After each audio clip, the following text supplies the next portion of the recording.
Hello.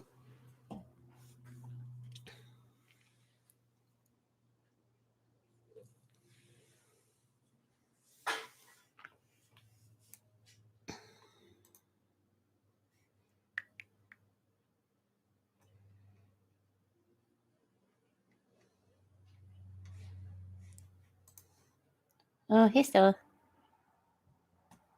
Yeah, I'm not sure how many people will be here. We don't quite have the momentum we did, but we'll see.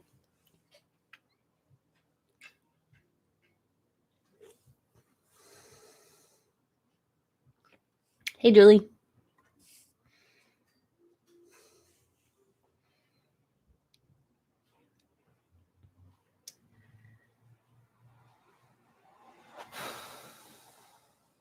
Does this sound good, by the way?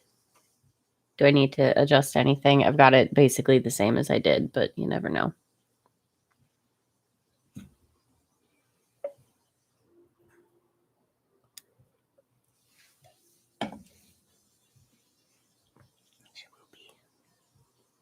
Excellent. Thank you. How y'all been? I thought it had been 2 weeks, but apparently it's been 3. So that's, time is it's the second half of August and I'm upset.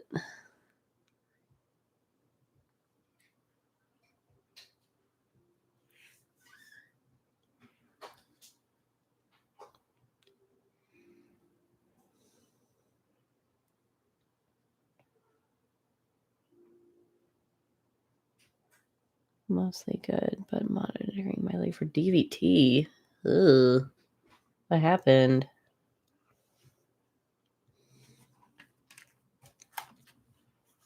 You don't have to go into any, too much gruesome detail or anything, but that's not fun.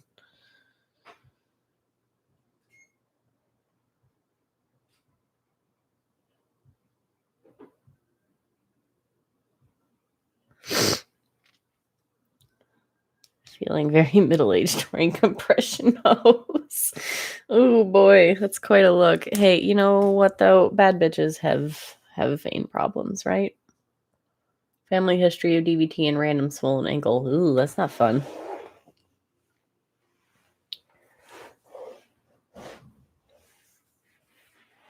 Oh, pardon me, I'm a little stiff. I've been doing yard work today.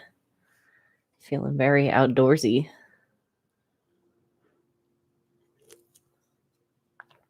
And by yard work, I mean we got a chip drop. If you're not familiar with that, it's basically you get connected with like arborists around the city and they will like drop off chipped up trees. And you don't really, it's either free or you can pay $20 and then they'll do it sooner because it covers their fee.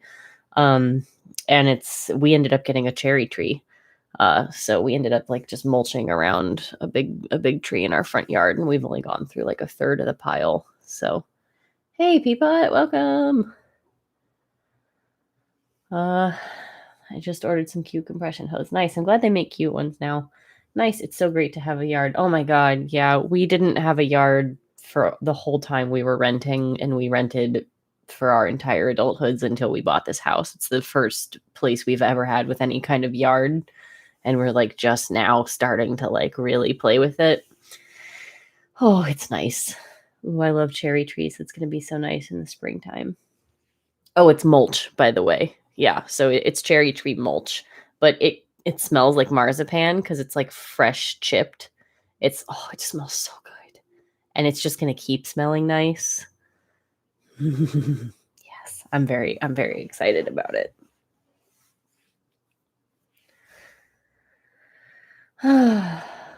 Yeah, exactly. Yeah, so the tree, the chip drop we ended up getting happened to be a chipped up cherry tree. Sorry if I didn't explain that right. Yeah, and it smells so good. I couldn't for the life of me figure out what it smelled like. It was bothering me for like an hour. Because if you know what marzipan smells like, you know it's a very particular smell, and you either love it or you hate it. I happen to love marzipan. And I couldn't place that that's what it was. And as soon as I did, I was like, oh, it's a cherry tree. Like, duh. I don't know why it smells like marzipan, but it does. And it was so good. Yeah, it smells very, very nice. And we just covered like the whole front yard. We have a gigantic magnolia, like a tree size magnolia in our front yard. And so we just mulched over the whole thing. We're going to kill all the grass and put in like garden stuff. And it's nice. I'm very excited. And it smells so good. The breeze is wafting it into the house. It's lovely. I'm almost 40 and starting to think I will never own a house. All the things that had to line up in order for us to buy this place, honestly, it almost hasn't been worth it. But yeah, it's more and more becoming the exception for people, 40 and under to own a house, especially now. But yeah, and we bought 4 years ago, by the way. So the market was, it was Portland, but we bought an unoccupied foreclosure with an FHA loan and immediately had to replace the roof and siding to make it habitable, and also replaced the entire house's worth of flooring when we moved in order to buy a house. And so yeah, and we lived with friends for like a year before that, paying $600 a month in rent for the use of a bedroom in an admittedly nice and spacious townhouse, but still it was like a tiny bedroom. It was the second bedroom. And that saved us enough to get the down payment, but it was tight, and it's been tight ever since. And now our mortgage is probably about what we would be paying for the same size rental without the outdoor space. So it's still penciling out, but boy, howdy, is it tough. Fruitwoods generally smell lovely. They do. We had an apple tree in the backyard when we moved in that was just way too old and overgrown and unkempt and had to come down. And we've been seasoning the wood over time. Oh, and it smells so nice. Yeah, I don't like, I've been keeping an eye on the market just kind of generally for what I do. And even for a minute, we were thinking about like just everything in this house is so overwhelming. Like, do we just do enough to make it nice and then move? But even that is like not possible. It's just not, the market here is fucking insane and won't be slowing down anytime soon. So, excuse me. Oh, it just dropped to 0. That's bizarre. Is that the number of people or is it? Huh, strange. Anyway.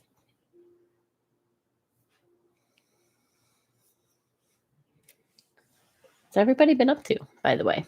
It looks like there's at least 3 people in here. Stella, Peapod, and I saw Julie for a sec there. Stella, you're still here. Okay. Yeah, I think there's just some weirdness going on, maybe with the thingy. Housing here is ridiculous. It's a lie. Oh, housing in the Bay Area. Oh my God. Housing in the Bay Area has been impossible for like 20 years. Probably more. Hey, sorry, I'm here too. Okay, good. Just making sure. Just making sure. The thingy dropped to 0 for some reason. I know it's not quite a live feed, but I just wanted to make sure I didn't like glitch out or something. Oh, hey, Jude. Sorry. I think for some reason, your and Julie's pictures looked very similar for a second, but they are not. Yours is a raccoon, and hers is definitely not a raccoon. I'm pretty toasted as well. So, oh man. Oh, Jude, remind me, I gotta text you some photos. Tom and I covered the whole front yard in tree chips today, and it looks very good. I wasn't trying to creep. I just left my Sims alone for like 30 minutes and they ruined their lives. Oh no. Oh no. In Sims 4, were you on like fast mode? Because that's even worse. Oh, hey, Simon. Simon is here, making himself look adorable. I'm lucky my sister bought a place with room for me. Oh, nice. See, yeah, that's great. And we're hoping to, our house is very small. It's only like 900 square feet. It's 2 bedrooms and 1 bathroom. So, we're already kind of busting at the seams a little bit with me working from home exclusively. But, it works. It works for the two of us. No, it wasn't even fast mode. I just forgot to pause. Oh no. Yeah, yeah, no, but it's good. We'd like to have more space eventually. But that's, probably at least 5 more years down the line at this point. We're in this house for a long haul. So, you know what, Jude? I'm going to text you that picture right now so that I do not forget. Darwin Awards candidates. Sims are Darwin Awards candidates. They really are, especially in The Sims 4. I don't know what's going on with the AI there, but they just got so much dumber. It's very entertaining. And like they'll never use the kitchen sink. I don't know what glitch is going on. Anyone else who plays The Sims 4, I still do. My Sims will not use the kitchen sink if another sink is available. Like if I'm doing like a rags to riches thing, I won't even bother with like a sink when I have the space and money for it. I'll just give them one sink because if they have more than one, they will use the bathroom every single time. And I don't understand why they haven't fixed that. It's been going on for like 6 months or a year or something. It's so frustrating. Also, Jude, your tattoo is fucking sick. I'm very jealous. I've wanted a Totoro tattoo for a long time. I know Jude in real life, for those of you who don't remember, and they got a new tattoo of Totoro, and it's so fucking cool.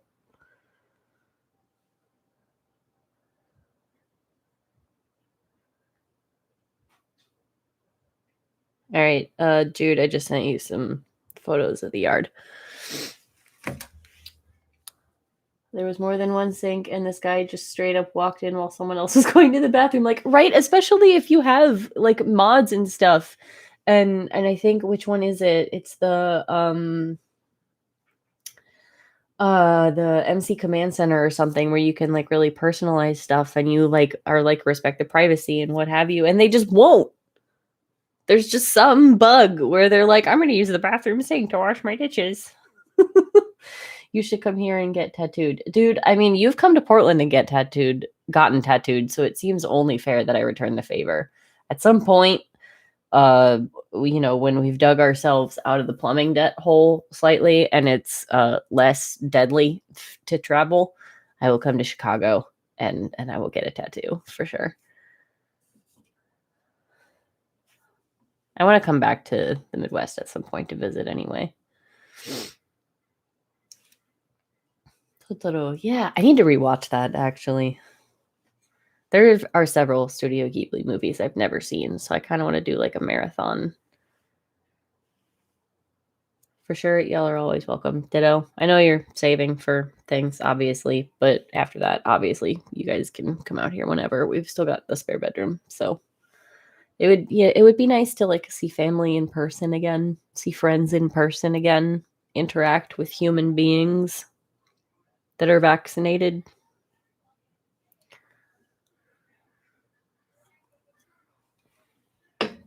Anyway, how's everybody enjoying almost Virgo season? Is it Virgo season? I don't know enough about astrology to actually know. I'm a September Virgo, and I know that that's apparently like a thing. And I'm just excited for Virgo season because it's my time. Peapot says, my niece drew me a picture of a narwhal and it is accidentally gay, which I love. I'm going to get a tattoo. That's fantastic. I love that so much. Do you guys remember that narwhal song? I won't sing it. I don't want to put that earworm in anybody's head any more than it already will be if you know. But if you know, you know. Causing a commotion because they are so awesome. Yeah, that's a dope tattoo idea. I love that idea. We're not super close with our nieces and nephews, really, honestly, just by virtue of distance. They're so far away and they're very young. But yeah, I would love and they're old. I mean, they're not that young. They're too old to be drawing like that, and we weren't close enough when they were that age to have drawings like that. But that's really cute. I love that idea.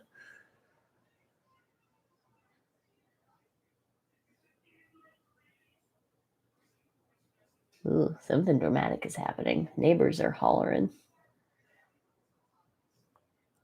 Anyway, sorry if I'm not like super entertaining today. I'm just very, very tired. Ooh, it's been a while since I did that much physical yard work, like whole body exercise. Yeah, it's been a minute, and we were outside for several hours. Don't worry, I had plenty of water. I made sure to hydrate before this, but yeah.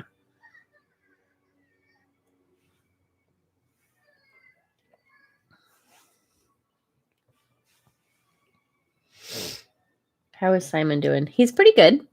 Um, he was in here, but I think he heard Tom doing something in the kitchen, so he's now out there. Um, he's definitely like I can't tell if I'm like projecting or if he's like grieving a little bit. Also, I think he's sad that my mom left, but it's been several days now. Um, yeah, no, overall he's doing pretty good. He runs around the yard. He's been getting extra walks. I'm trying to take him by himself in the mornings, so he and I can have uh us time, and yeah, he's doing pretty good. He got a little chubby because he got some extra snacks for a couple weeks there, so I had to pull that back because he's got a sensitive stomach. But chubby for him is like he's slightly less extremely thin looking. So, but yeah, no, he's good. He'll probably pop. He was in here for a minute. Like I said, he'll pop back in at some point. LOL, moms, right? Yeah. And my mom in particular is a great example of like a boomer parent who has done the work, right? Like we have an actual decent relationship, which a millennial ex-Christian eldest daughter having a good relationship with her mother, good enough to be honest about some of that stuff, is I am coming to find very rare. So it was nice to just like be mommed for a little bit. I'm getting teary actually because I miss them a lot, and saying goodbye was hard because it had been since like Christmas 2019 since we had seen any of them. But they'll be here for Christmas if travel remains safe enough. We've rented a house so that it'll just be family. But yeah, it's who knows what the holidays are going to look like. But yeah, no, it was nice. It was good. She just, she got a break from work and a break from responsibility, and I got a break from having to do all of my adult things and was able to just do most of my adult things, and she helped and made some kick-ass chicken salad that we ate so much of. um yeah, no, it was a good time. It was fun. There was a heat wave that kind of killed most of our plans, but we ended up just hanging out and relaxing, and it was very nice.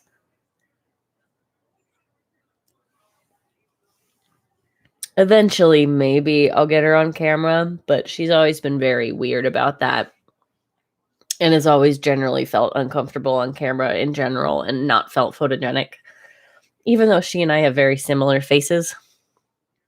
And I don't mind the way I look. She's got, boomer mom issues there. So I want to be respectful of that. I think I could maybe get my dad on before I could get my mom on, and that would be interesting. But suffice it to say, I think it would be very cool to make a video with her at some point if and when she ever becomes comfortable with the idea. But I really appreciated the enthusiasm in the comments. Everybody was like, yeah, we want to know. And she was flabbergasted by that. She's still kind of weirded out by the YouTube thing in general, and they don't quite know the type of content that I'm creating, really. And I have not encouraged them to look it up. But yeah, so suffice it to say, that's probably going to be a no for now. But it was very amusing to see her react. Peapot says, sounds awesome.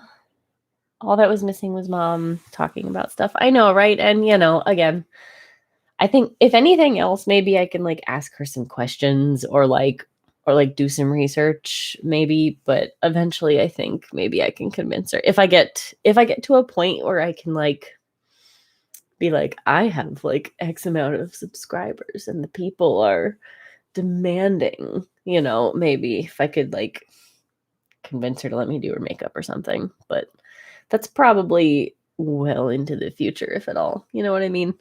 But it's fun to think about. Again, I could probably get my dad on before my mom. But either way, unfortunately, I think well, not unfortunately, but just in general, they're not really online people. I doubt I'll ever be on YouTube. It does feel weird to me, so I get where your mom is coming from. Yeah, and that's totally fair. Like, and I only kind of mentioned it offhand as like, oh, here's an idea. I didn't even expect the reaction that I got. I honestly didn't expect people to have an opinion on it at all. But enough people did that I was like, oh, I'll broach the subject. And she was very much no thank you. Which again, I get. I wasn't expecting her to be, down, but not a digital native. Yeah, my mom too. She's very much not a digital native. I had to help her log back in to to the correct account so that she could get her return um plane tickets into her phone wallet. Like I've shown her how to do it so many times. Yeah, she's not a digital native either. So, if she's on YouTube, it's usually to look up like Lorena McKennett songs or like or like Li Ziki, that Chinese chef who posts amazing videos who I'm now obsessed with. Like, she's not a digital native either. But it's very cute. People, we will wait.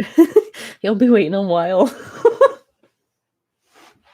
Y'all are a patient bunch, though. You've waited a month for Kind versus Nice, which I mentioned this in the little like, hey, should we go live video that I will be deleting, but I did finally record that intro.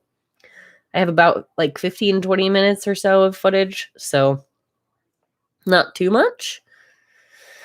Enough to edit down some rambling and hopefully get it up by Tuesday, Wednesday, thereabouts, depending on how much work I get done. So we'll see. But yeah, no, it's recorded finally. Thankfully, I honestly just sat down and did it in my PJs and just fucking did it because I hyped it up in my brain for so long that I was like, you're gonna perfectionism it to death unless you just record it now. So I did, and now it's done. OMG, my mom loved Lorena McKennett. Right? Dude, I unironically have a soft spot in my heart for Lorena McKennett, especially The Lady of Shalott. I had a book of poetry as a child, like an illustrated book of poetry that included The Lady of Shalott. And my mom had the Lorena McKennett album that she had put that poem to music on. And so it speaks to my Celtic soul, let me tell you. Yeah. I am so fucking glad I was a kid without the internet. Dude, I'm so glad too. Like, I was maybe like 10 when I started becoming aware of the internet, but like, yeah, I'm glad my adolescence was not on social media. That's for fuck's sure. A bit late, but hello. Hey, Bravo, what's up? Welcome. You're not that late. We've mostly just been shooting the shit. As per usual.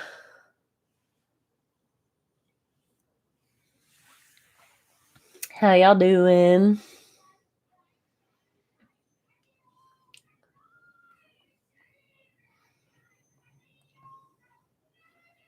How's the Netherlands? I'm glad my early 20s weren't captured for the public. Mine were, but primarily on Facebook. So that's been private the whole time. Wet. Oh, are you guys having some rain? We just had a heat wave and it finally broke. Oh, wait, shit. Yeah, there was like some flooding or something, wasn't it? Wasn't there? Not in the Netherlands, but yeah, August is weird there, from what I recall.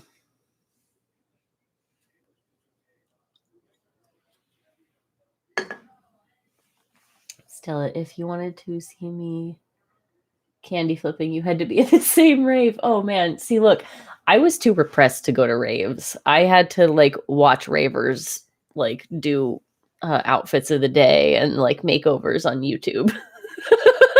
I was not a raver.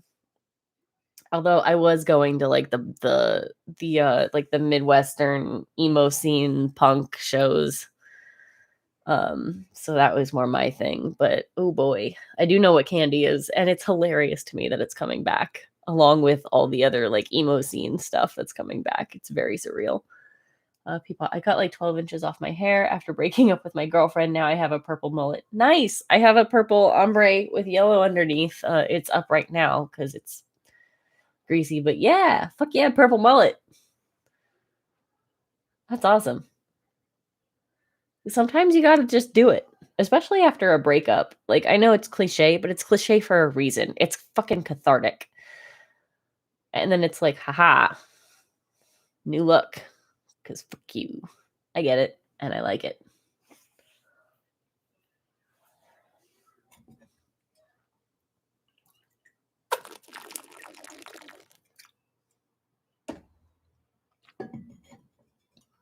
I'm about to start bleaching for indigo blue hair. Nice.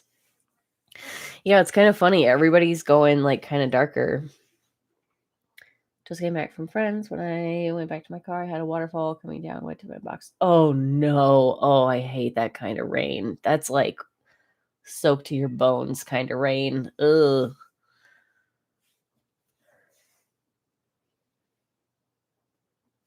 Do you have a tub? Can you take like a hot bath? Because like a hot bath with some tea would be really nice for that. Mullets are iconic queer hair. They really, it's okay. Here's the thing.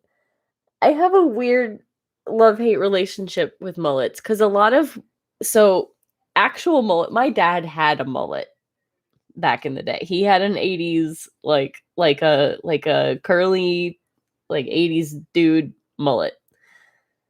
So to me that's my dad's hair. But also what they're calling like a wolf shag, I've had that haircut before. I've always liked that haircut. To me that's like, yeah, that's Haley Williams hair. But or like the like shag mullet or whatever. I'm like, that's Joan Jett hair. So I guess like there's some mullet crossover that I'm okay with. But like the legit mullet being back and these like Gen Z teenagers looking like my dad in the 80s. So fucking like good for them. They're pulling it off, like actually pulling it off. But oh my god, it's bizarre. It is so weird. It is so weird.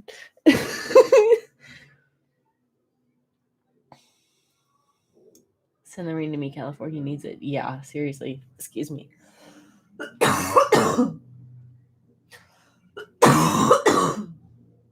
Oh god, the asthma's kicking up with all the like pollen and dust and shit. I'm sorry about your breakup, Peepop, but you probably look dope after. Dude, a purple mohawk looks good on anyone, and I will stand by that. I have yet to see someone not look good in a purple mohawk. Ow. Stella, oh, I believe every guy I went to junior high and high school with had a mullet, right? Yeah. And like, my dad had like, so my dad was a teenager in the 70s and like in his 20s in the 80s, right? So like he had, and he has curly hair. And he was like a musician. So he had like the 80s Midwestern dude, hammer pants, mullet, and mustache. I have never seen my father without a mustache. I think with the exception of once. And we were all very upset. Like he had like yeah, he had the full look. It's great. It's so funny to look back at those pictures. Probably have the wettest season we had in years. And yes, we recently had some floods. Still, Germany and Belgium got it worse. Yeah, that's right. I saw about the floods in Germany. Oh, man. 80s mullets were tragic. LOL, did your dad wear Dracar Noir? I don't think so, but he probably wore the like Sears knockoff, you know, or like Old Spice or something. Old Spice to me is very much like traditional Old Spice, you know, is very much like my dad. Yeah, it's Oh, that's funny. Yeah, I think his like special occasion cologne was some like knockoff of Drakkar.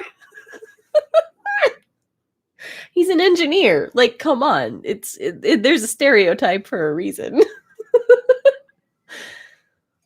Oh man. And again, I don't want to be like dismissive or anything. There's just like so much going on in addition to the floods, like Afghanistan, Haiti, the pipelines, etc., all that. Like it's all at the forefront of my mind, but I don't want to get into that because I'll just get mad.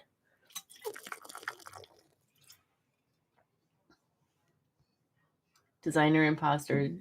OMG, I'm on a nostalgia roll. Don't worry. All the designer imposters and then all the celebrity perfumes. Remember when that was like a thing? God. Now they're all doing makeup lines. And skincare. It went like perfume, cologne to hair care to makeup to now skincare. And it's just like cycling through. Stephanie Falk. Yeah. Hey, hello. Welcome, Stephanie. Yeah, it's a bit chaotic, but chill. You know how it is. Yeah, we got some more people coming in now. That's exciting. I'm gonna try and keep most of them to like not the 2.5, 3 hour length. That's just a little bit too long for me. But around an hour and a half, I think is a good goal to shoot for. Oh man.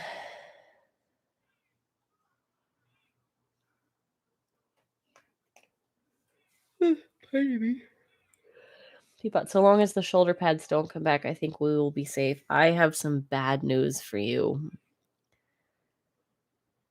The youths are depopping shoulder pads. The youths are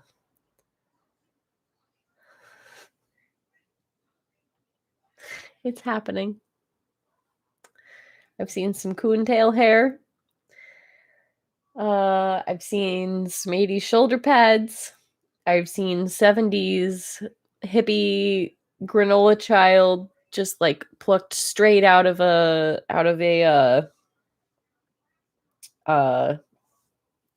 fuck.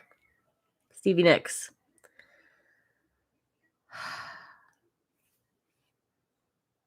You know what I mean. Straight out of one of those concerts. No, I know. I'm so sorry. See, here's the thing. I have kind of broad shoulders, so I've always fucking hated shoulder pads regardless. But yeah, shoulder pads are I've seen them sprinkled here and there.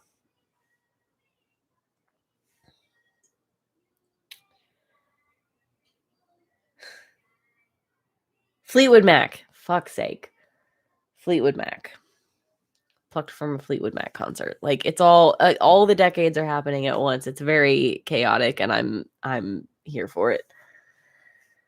Rolled up sleeve Colberts. Oh man. Parachute pants. I haven't seen parachute pants yet, but like joggers have been a thing for a minute. I kind of feel like joggers are the kind of like new parachute pant in a way. But with like the patterning and everything that I'm seeing, I wouldn't be surprised if like some iteration of actual parachute pants make an appearance sooner rather than later. No, parachute pants are not 290s. They're like late 80s. So again, it might be a bit early. But I think given that we're in like joggers territory, I wouldn't be shocked.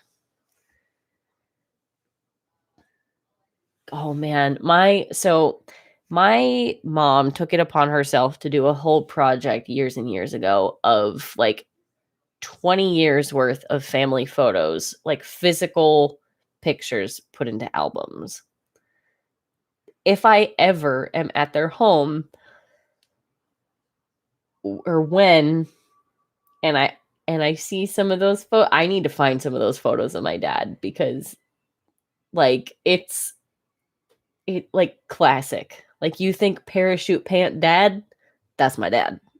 It's great. Multiverse of Madness. It really is. Like, we're just in the spaghetti timeline at this point, I firmly believe. As a youth, I have seen parachute pants. I probably had like a little mini like kid pair for an early part of the 90s, but I wouldn't remember. Did mock turtlenecks ever come back? I had a million of those. I've seen so turtlenecks in and of themselves as like layering pieces, I've definitely seen a little bit more of, and I think going into fall we're going to see it more. I have started seeing people like I think last year I started seeing people thrifting like mock turtlenecks. The same way they've been thrifting other like 90s stuff. So I'll bet you we'll be seeing them soon.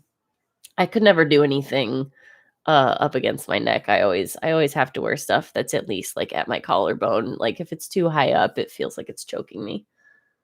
I've also seen bell bottoms start coming back. Yeah, bell bottoms have kind of come in and out every like 5 to 8 years or so.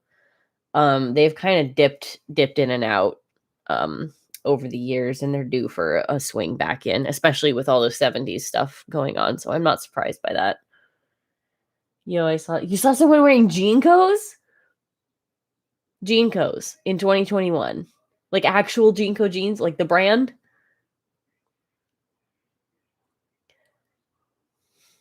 I don't think those are a literal hazard. Those are physically dangerous. They're so fucking wide. Oh, that's great though.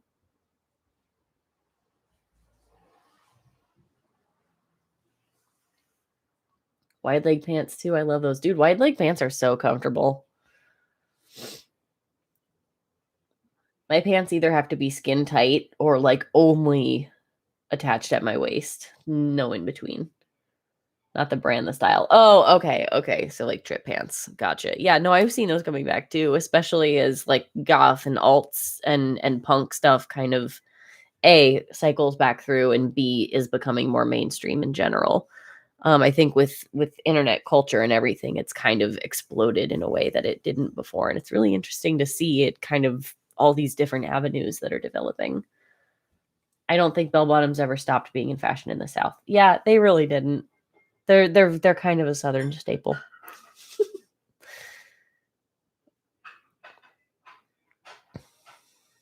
I am a standard cargo shorts and flannel kind of less.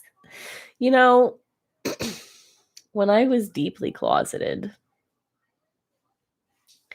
I was the plaid short buy. The mid-aughts, those like Bermuda shorts that were everywhere at like Abercrombie and like all the knockoffs and what have you. I had 2 pairs of those. Cargo shorts were always a little too bulky for me, but I get the utility. And who doesn't love a good flannel? I'm a Pacific Northwesterner, a transplanted Midwestern Pacific Northwesterner. Flannel is like a requirement. Thank you. You're so good to me. Oh, and it's open and everything.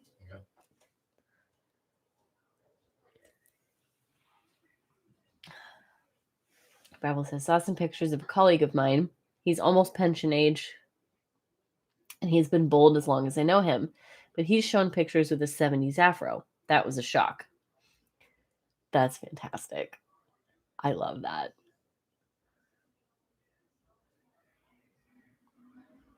Because that was like, I mean, that's a statement now, but that was like a capital S statement in the 70s. That's awesome.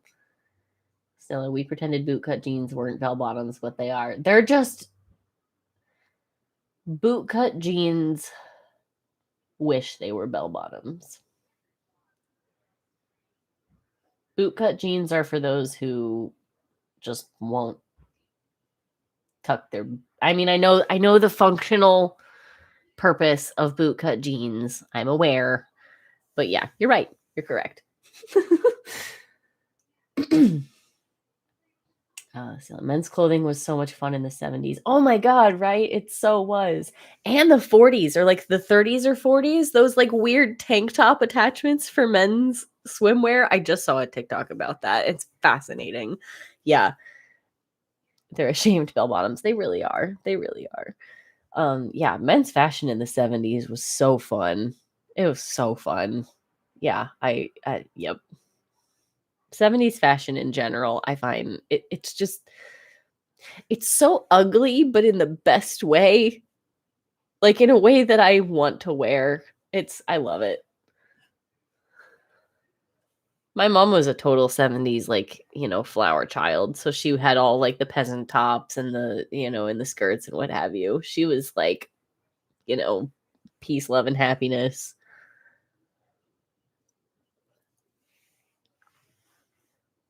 I'm the youngest of three brothers. I didn't have an identity through clothing. I had my brothers. Oh, you had all the hand me downs? Yeah. I had a little bit of an identity through my clothes. We had kind of a mixture of secondhand stuff and new stuff. Like we bought a lot of we did thrifting a lot when it was not trendy, when it was we don't have money, so we're gonna buy secondhand kind of thing. And then we would get a couple of nicer things in between.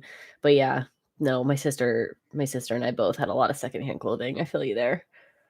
Especially the youngest at 3. Yeah, you didn't really have a choice, did you?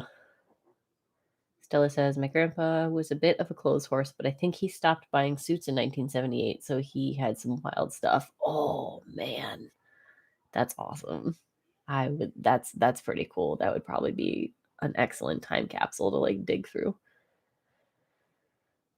Jude saying we couldn't afford new clothes, so we went to the Salvation Army. Yeah, Salvation Army, Goodwill, all of those.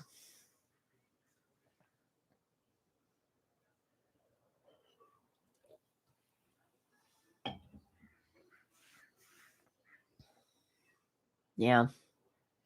And again, I still prefer to like thrift and buy a lot of stuff secondhand. I just haven't really been able to do that. I worked in a fast fashion store. I worked at H&M for years and years. So most of my wardrobe was that for a while, but I'm wanting to get back into like repurposing or like even making my own clothes. I finally have a sewing machine. So I want to learn how to sew decently enough to like make my own clothes because nothing really fits me well anyway. Like I practically like I can't find a button up that will work because I'm adult sized and, I have the audacity to be female with wide shoulders and tits. Like they don't make button ups for that.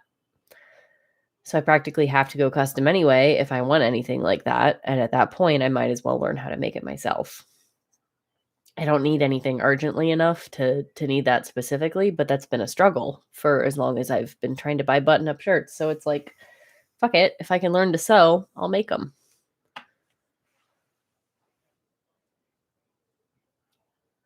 I was the baby in hand-me-downs too, yeah. But fuck Salvation Army. Yeah, yeah, fuck Salvation Army. Jude grew up how I did. We grew up very Christian, and a lot of and we didn't know about the Salvation Army's fuck shit, or B, were not permitted to boycott. Um, so by the time I refuse to spend my money there now, but yeah, that was unfortunately a bit of a staple source at the time. Correct me if I'm wrong. When I went to school, I remember there being distinct groups that all had their own identity through clothing and music, like stoners, goths, emos, hardstyles, altos, etc. Yeah, we had that when I was a kid and in high school too. And I think it's definitely still a thing. I'm not that plugged in, but I think in general, there's more crossover and more like acceptance of like alternative styles as opposed to just like that's your group. You know what I mean? But yeah, no, we very much had that as well. Keep up. My ex is a 6'4" trans woman with a firefighter for a dad. She learned to make her clothes too. LOL. Oh yeah. Oh god. Especially as a tall trans woman, it's like impossible to find clothing. It's better now. But yeah, you would have to. Stella, you can even tailor a too big shirt if you sew. Exactly. Yeah. Like if I buy a shirt that fits across the chest, it's too big everywhere else. So if I learn how to tailor it and I can adjust the arm size and the sleeves and then like take it in, boom, custom shirt. I just have to learn how to be able to do that. And first I would like to reliably sew a straight line in a reasonable amount of time with the correct thread and not cotton thread that I bought because I was excited about hand sewing and tried to use in my machine and got caught 6 times. So we'll get there. Step 2, figure out shirt. Step 3, profit.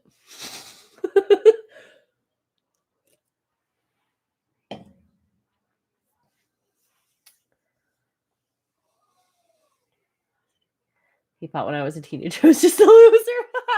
Yeah. Dude, same. I started entering the punk scene when I was 17 and it wasn't as welcome as it is now. LMAO. Yeah. Oh man, I'm so glad it's less gatekeepy. And I'm glad that like we're starting to become the elders so that we can like put the kibosh on gatekeeping bullshit in like subcultures. Like obviously to a degree, there's there needs to be some protection of safe spaces, but like the way that like fucking boomers and bitter xers gate kept to us, we can now be like, we're not doing that, we're going to create a welcoming and supportive environment. Still, I wouldn't say I was cool. I don't think any of us were cool. I don't think any of us who are cool now or approaching cool now were anywhere near cool in our school days, and I'm all right with that. I'm okay with that. Step 3 is no boob gap. Stella, you don't have to come for my entire neck. I know you're joking, but I also have boob gap. So that's a whole thing in and of itself. We don't have to get into that much detail. I don't really want to talk about the entirety of the details of my chest on the internet. I'm sure you can understand. But yeah, no, I feel you there. They don't go operate. Dude, there's a lot of free patterns online when you do decide to start sewing. Oh yeah, I've been collecting tabs. And it's pretty easy to find a sewing machine secondhand. Oh, I have a sewing machine. Yeah, sorry, I don't know if I made that clear. I got a sewing machine last year for Christmas. So I have one and I've been able to do like I hemmed some curtains and like mended a thing. So I have some basic skills, but I have cotton thread. I have to get the right thread. But yeah, no, I have a machine. I just have to practice and like improve. But yeah, no, I'm excited. I've been like hoarding patterns. I'm obsessed with like historical costuming YouTube, and I've always loved historical costuming, and so I want to like also once I get my skills up for my own clothes, I want to start making costumes like make stays and historical stuff and dresses and skirts and all of that, just and maybe cosplay eventually. But yeah, no, all of it. I want to be a crafty bitch. And the free patterns online and all the YouTube tutorials are a gold mine of inspiration. Peapot, I love having small boobs. Yeah, fucking brag about it. How's the no back pain? Or the no boob related back pain? Anyway, no, I'm kidding. I was far, far removed from being cool, but I was welcomed by everybody. Yeah, I was a bit of a floater, but I definitely wasn't cool, but I was at least like accepted. Yeah, so there was a time where I was bullied, but luckily I didn't go to that school for long. But yeah, same. I was not cool by any means, but I was at least able to kind of float around. Stella, nothing personal. I've just never met anyone with boobs who didn't have gaping and button downs. Unless it's custom and you like put fucking like double-sided tape between the buttons. You're right. When you're right, you're right. It's a problem. That sounds awesome. Bravo words.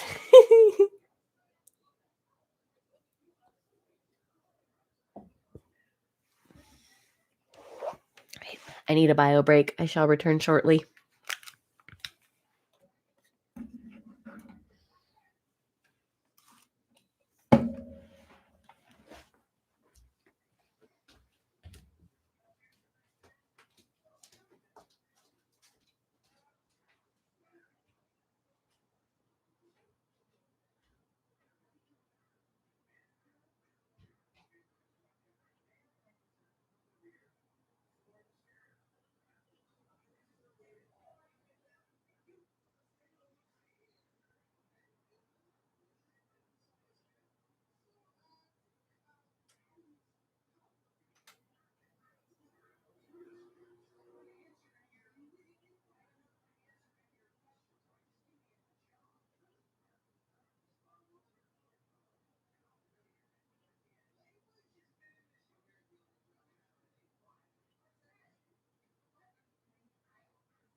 Hello, I am returned.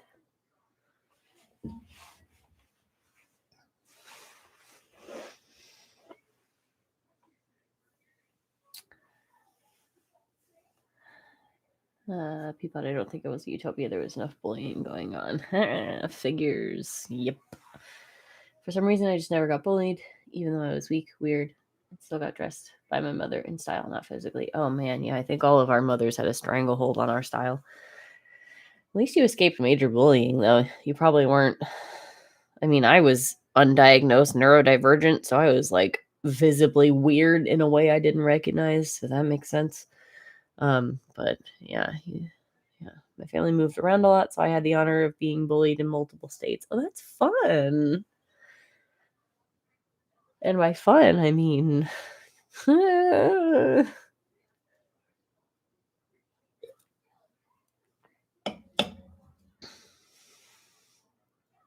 anyway. Let's see, what else did I want to I mentioned this already, but I think there are more people here now. I did finally film Kind versus Nice, the intro. So I'll be editing that and posting it this week. What else? Oh yeah, I've got a whole bunch of video ideas for what to film next, but like, do y'all have any ideas? Is there anything that you would like to see in particular? Should we set up like a scheduled, like a weekly or a bi-weekly live? I could be down for that, even if I don't have like a specific video idea in mind. It might be nice to still go live and just hang out. I don't know, just some thoughts. I have plenty of notes, plenty of ideas. I've just been so busy that I haven't had time to enact any of them. You know how it goes.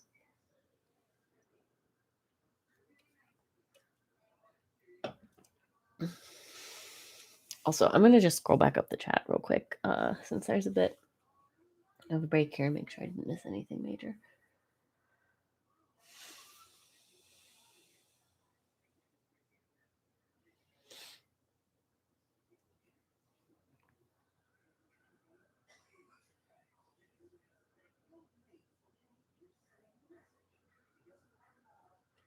Oh, I did have one thought actually. There is something I noticed in the past videos I wanted to mention. Yeah, shoot, go ahead. Stella, hey, I was just heating up some tortellini. Did I miss anything? No, I just took a bio break and came back and was babbling about something and catching up on the chat. Oh, sirens.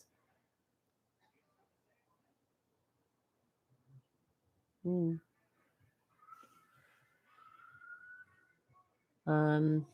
Fuck, I just had a thought. Oh, what was it?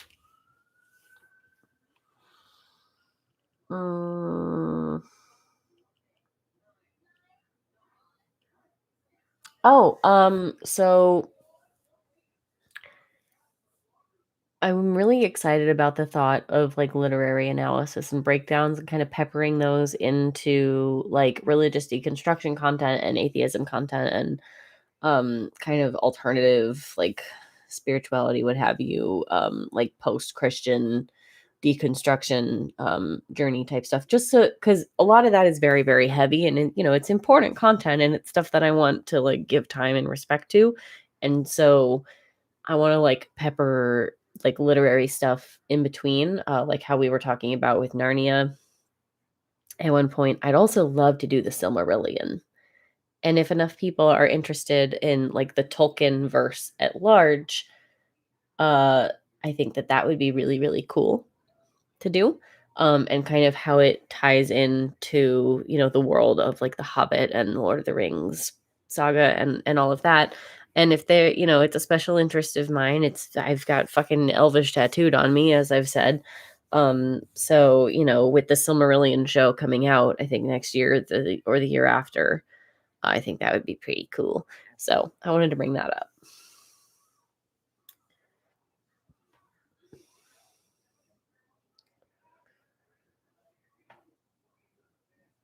Rebel, yeah, if for the past videos thing, actually, you can either put it in the chat or if you want to leave like a regular comment, so that it's just more permanent, you can do that. Either way, I'll come back and take a look at that. Dude, oh god, I fucking love tortellini. What kind is it? Oh, tortellini is so good. So cheese and spinach, and I put pesto on it. Oh god, I'm so hungry now. I had some pizza rolls to tie me over before this, but I'm gonna have to eat some real dinner when we're done.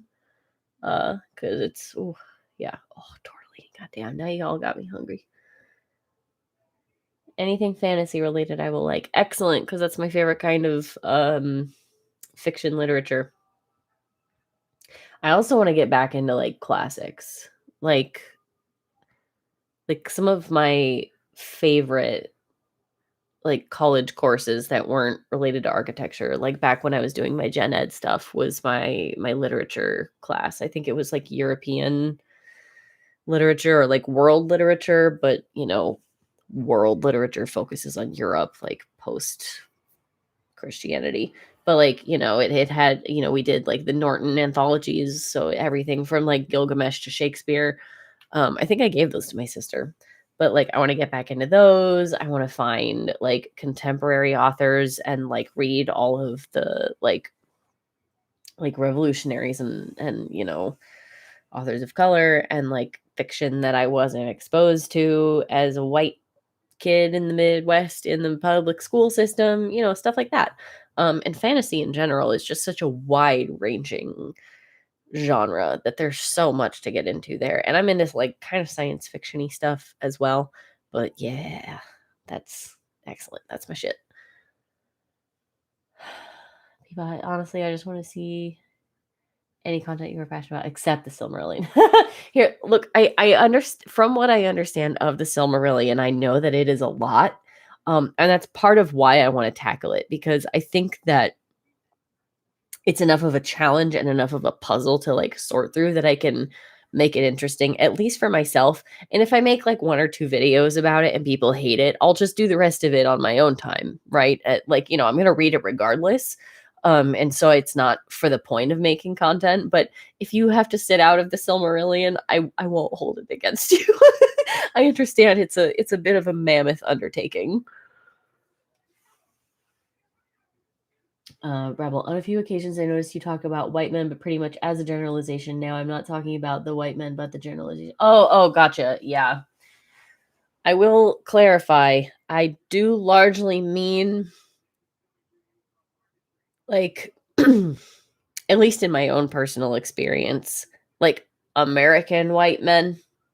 And I'm getting my brain used to the idea of a global conceptualization, right? So I will at some point begin to specify that more. Perhaps it's my scientific background or apologetic personality, but I always try to avoid absolutes and generalizations. Yeah. So I get that. And in that vein, the generalizations that I make are true largely culturally and largely of American white men. There's a very specific kind of vein of toxic masculinity that's attached to whiteness. And when I say white men, I mean like the Americanized, homogenized, decultured version of whiteness, the like colonized version that's divorced of any kind of personal identity. Um, and unfortunately, generalizations apply in that. And I could totally get into a video on that. And I think especially from like an American versus European perspective, I think it would be really insightful for both of us to kind of see the cultural differences there. Because I think that the American like white man is a very specific type. But enough of them are like that it gets generalized. And in addition to that, I tend to speak in ways that may sound very absolute. But that's really just because I speak definitively and because I've been questioned for so long that I tend to sort of, if not defensively, maybe preemptively speak in a way that on the surface is less open to question. In general, I just speak very matter of factly because I'm neurodivergent and because I'm speaking with the knowledge of I have put the thought in or I have done the research to back this up. And so I can speak confidently about it. But in general, I agree. I try to stay away from absolutes because the more I learn, the fewer absolutes there seem to be. There are some that ring true, but in general, a lot of the like white men issues that I will speak about or generalize about are cultural and are a result of, you know, colonization, patriarchy, and homogenization.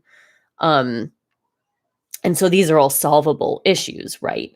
And so the phenomenon of white men is a solvable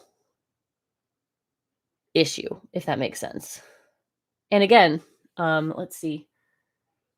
There's more. I just want to make sure I'm not babbling on too long or saying the same thing 6 times. I hope what I said made sense.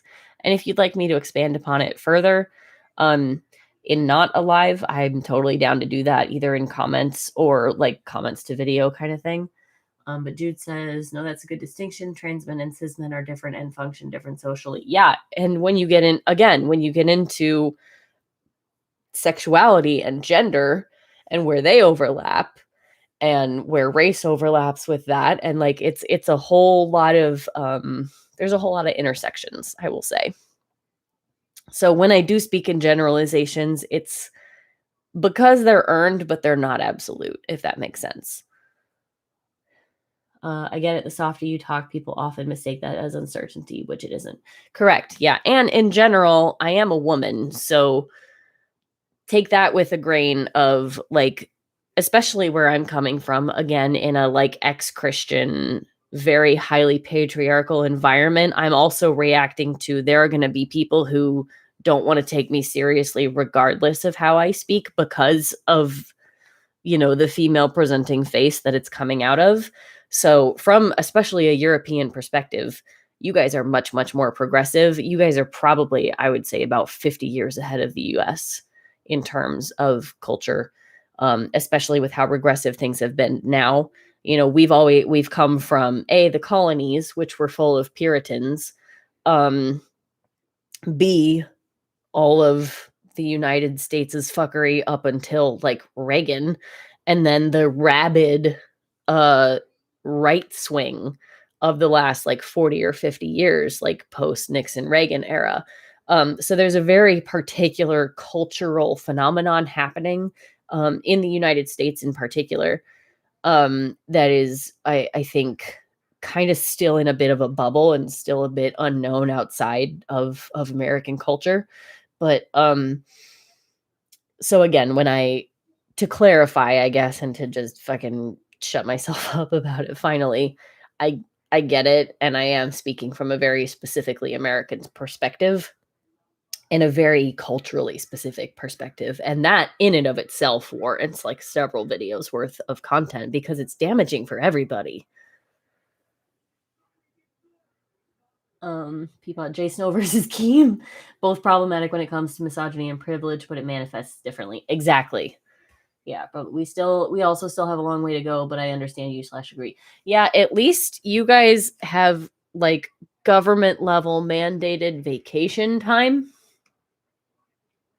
And in general, women and female bodied folk are largely, and again with exceptions obviously, largely treated as human. So you got a long way to go, but unfortunately you're ahead of us in that regard.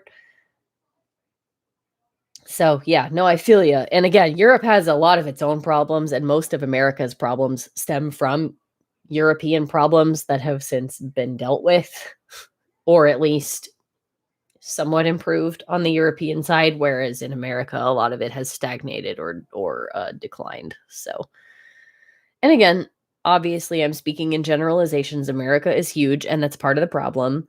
But all of our culture stems from the Puritans. So, I adore you and understand what. Oh yeah, yeah. I didn't mean female bodied. I meant like female or feminine presenting is what I meant. I'm inebriated. Thank you for the correction. Feminine presenting, or you know, any other like non-traditional or non-male presentation. Women do not have a specific body. You're right. Yes, correct. I'm still working on that, dude. Like, I have come so far, and I mean, I know you know this, but, like, I'm still self-correcting constantly. So, thank you, because it's you're coming, especially us coming from a lifetime of, like, what we came from. No, I appreciate it.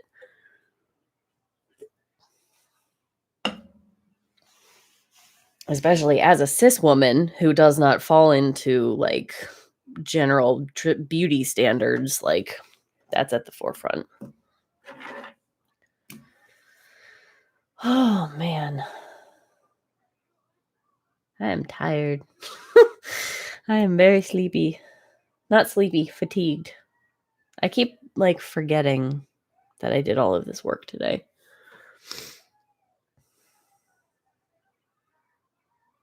Anyway, yeah. Oh, man, I had something I was gonna talk about, and I keep remembering it and then forgetting it again.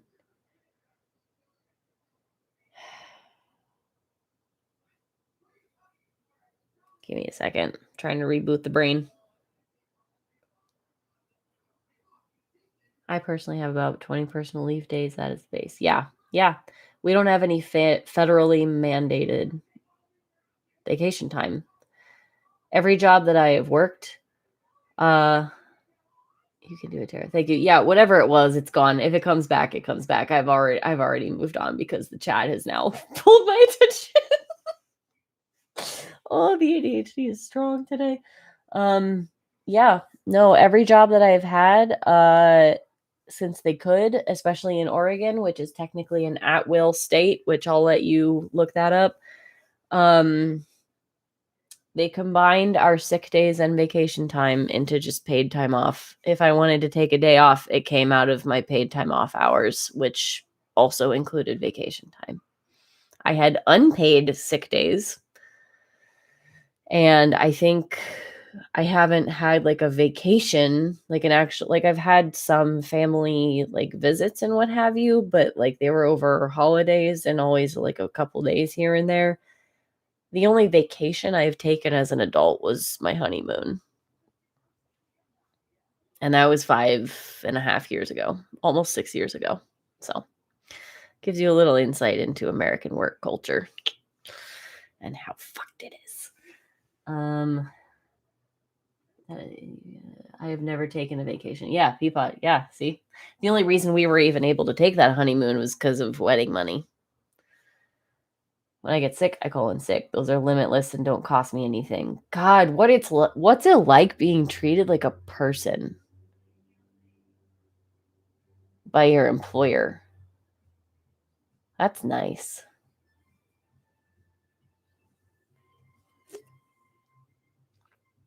Still, workers' rights are in a sad state here in the good old US of A. They really are. Like, I mean, the farthest we got was 40 hours a week and weekend and 5 days a week, right? Like, it workers' rights have been an issue here from day one. We started with fucking chattel slavery. Like, they've been trying to get back to that ever since.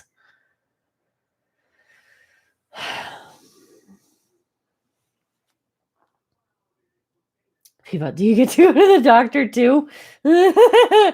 uh yeah, and that's moot in the gig economy. Dude, watching the gig economy emerge has been, oh my god. I just barely escaped that. Like, I worked like retail and multiple jobs and what have you, but I managed to get hired into my field and stable enough to not have to do the gig work. But oh man, so many of my friends have, like, done DoorDash or Uber Eats or Grubhub or, what have you. Oh, and again, like, as I'm finding, like, I think, dude, actually, you might have just commented this, which, again, this is what I wanted to get into. They still basically have it. POC and disabled people are paid so much less, and it's literally legal. Yeah, that and prison labor. Between disability and disabled people being able to be paid basically literal slave wages, POC discrimination in the workplace, and prison labor, They never really gave it up. It's just been under the surface. And they've been trying to dig it back out and force everybody back to essentially indentured servitude. But yeah, like especially POC and disability rights, like excuse me, I got the hiccups now. Yeah, it's atrocious. The fact that the Americans with Disabilities Act wasn't even signed into law until slightly before like the year that I was born. It's atrocious. Like literally they're trying to pass a bill to not pay developmentally and wait, like nationwide, or like I've been so wrapped up in the line 3 shit that I've been completely distracted from keeping up. Is this a national thing? Shit, that's bad. And I follow disability activists. I need to catch up on this cuz that's like I follow like yeah, I think I'm a little bit behind. Like good lord, like they're literally trying anything that they can. They're trying anything that they can. They're literally letting children fucking die in school for Christ's sake. Like it's not surprising. I just, I'm just becoming more radicalized by the day pretty much. Sorry, let me catch up. Dude, I keep getting distracted because you're catching me up on stuff that I've been trying to catch up on. Stella says, I feel fortunate to have long-term disability and a supportive sibling, or I'd be homeless again. Yeah, they make it impossible. My neighbors can't get married because they'll lose their disability and they need it. They've been together for like 15 years. They can't get married. It's bullshit. Stephanie says, as a senior in high school, coming to terms with the fact that in America, I will have to work forever with little rights has been tough to say the least. Oh, shit, that's right. You're really young. Yeah, I remember being a senior in high school during like the housing crisis in like 2008, 2009. I graduated high school in 2009 and like seeing people 5 to 10 years older than me freaking out about the economy crashing and like my parents, my friends' parents losing their houses and everything like that at 18, but as a pandemic, holy shit, dude. Yeah.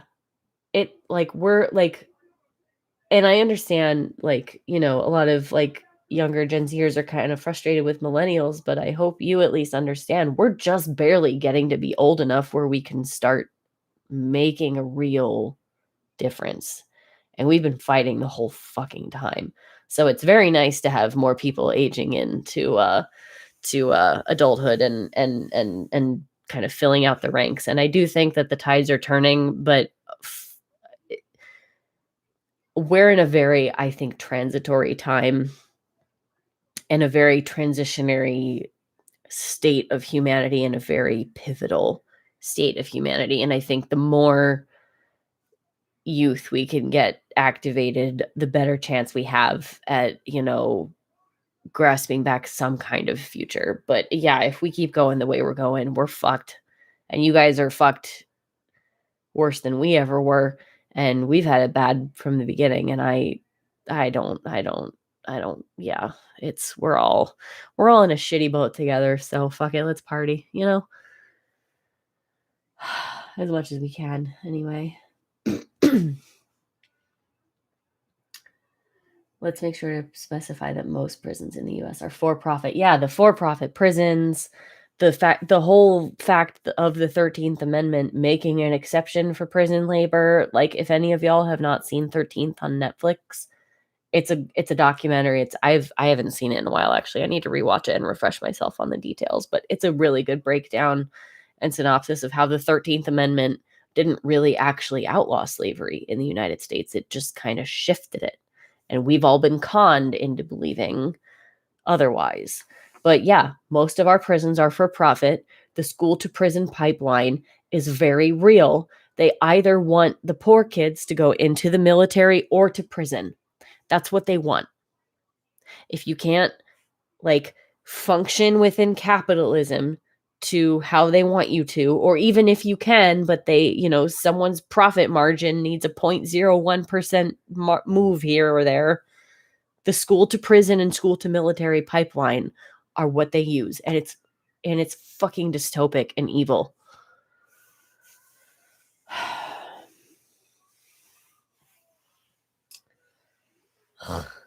Anyway, Bravo and we'll visit, and low key meds do not cost me anything. It gets paid from my insurance. Yeah, we're still fighting for fucking basic thing. Like, our insurance coverage is tied to our employers largely. Obamacare didn't do much because it was so bogged down with special interest bullshit and earmarks by the time it got passed that it's ended up, it's a drop in the bucket compared to what it could and should have been. And we're fighting back from that. But yeah, our insurance and health coverage in the United States largely is tied to our employers. My husband and I pay over $500 a month out of pocket for my health coverage. $500 a month. That $500 could be the difference between the debt we're in now and no debt. It could be the difference between our mortgage and a savings account. Every single month for me to have insurance. And that was the better option over an individual plan. The state of healthcare in the United States is broken by design. And I'm, technically disabled because I have a neurodivergence. I have ADHD, and there's no way I could get disability. There's no way. It's set up to make it worse for me to try to get help. The more I learn, the more I get convinced America is secretly... What's secret, dude? The only secret is how they've managed to fucking hide it for so long. The internet age is exposing how brainwashed the American people are and how fucking trapped the American people are. We are hostages. We are brainwashed and we are hostages. And it's hell. It's hell for anyone not white and wealthy and privileged and able-bodied and cisgender and heterosexual. Some intersections thereof are okay, but they usually have one or two of privilege that offsets the marginalization that keeps them safe. So, money and whiteness being the primary beneficial factors.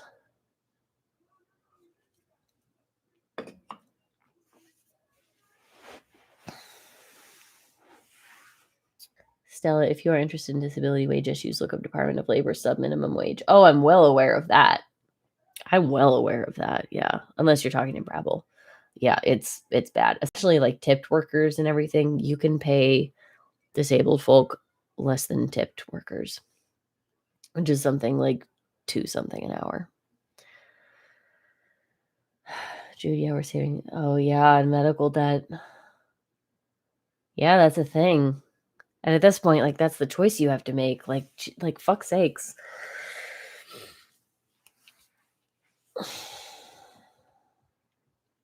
Not to rub salt in Breville, not to rub salt in wounds, but in the Netherlands, companies get subsidized by the government for hiring disabled people. No, that's an example to set. And, obviously it sucks from a perspective of not having it, but knowing that it exists in real time and that we don't have it and we could. Yeah. I mean, that's a good example. This this pandemic was a perfect example of like so many accommodations that disabled folks have been asking for years were suddenly made available when everybody needed it. Were suddenly made available when able-bodied people needed it. And it was proof that it was available the whole time and that societally they are just don't care enough to make things accessible and are already trying to go back. Less than minimum wage, by definition, nothing should go under that. That's why it's called minimum wage. Oh boy, you would be. Oh boy, the minimum wage talk in the United States. Oh buddy,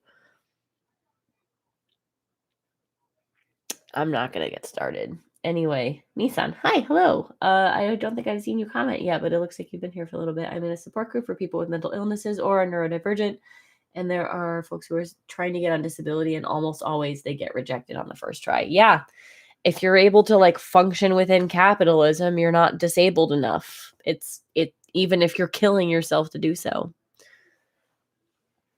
Stella, America specializes in cognitive dissonance. We really do. Cognitive dissonance and deliberate ignorance. It's delightful. Stephanie Falk. Yeah, most servers are paid less because their employers claim that tips will make up the difference, but it doesn't because people don't tip. Stella, it's very hard when you really want it. It's terrible. Providing services less important than our military base. Yeah, we have to fucking be imperialists. Come on now. And that money doesn't even go to the soldiers. It goes to fucking military contractors and defense contractors and what have you. It's all a scam. America is a pyramid scheme. I should clarify because America is more than the United States. America is massive. The United States is a pyramid scheme.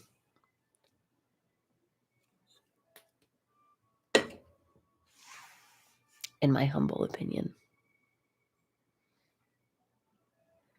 Providing services is listen, but yeah. Oh, love me a good anti-capitalist rant on a Saturday.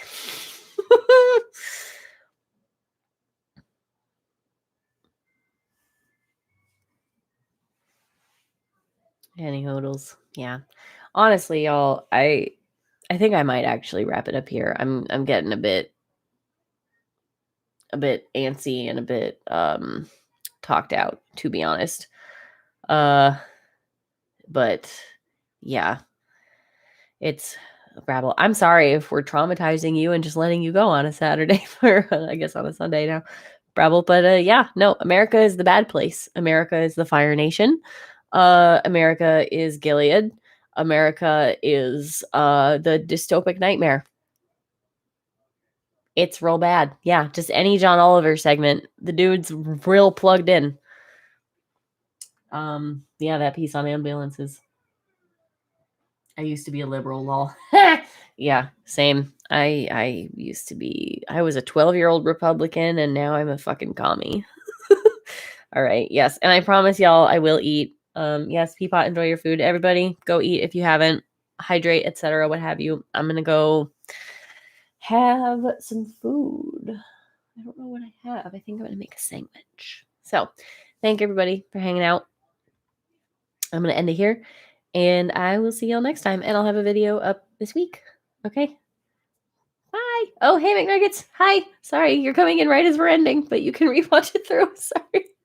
I'll see you next time. Okay. Bye.